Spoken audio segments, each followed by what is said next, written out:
مسئلہ یہ ہے کہ بہت سے جو پولیٹیکل لیڈرشپ ہے ان کی ریویو جو ہے وہ آنا ہے ہائی کورٹس کے پاس. آپ نے ابھی دیکھا کہ مختلف کیسز میں عمران خان صاحب کی بات کر رہا ہوں، جو سزائیں ہوئی ہیں ان سزاؤں کے خلاف جو اپیل سننی ہے وہ سننی ہے اسلام آباد ہائی کورٹ میں.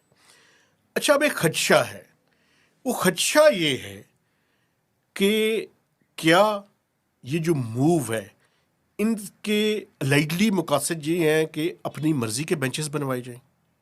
اگر ایسا ہے تو میں سمجھتا ہوں کہ یہ انصاف کے تقاضوں کے مطابق نہیں ہے.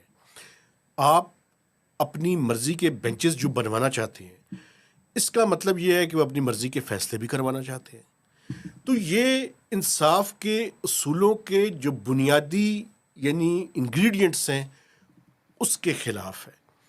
آپ صحیح کہہ کیا رہے ہیں. یہ ججز ان کے علاوہ کوئی ججز نہیں تھے؟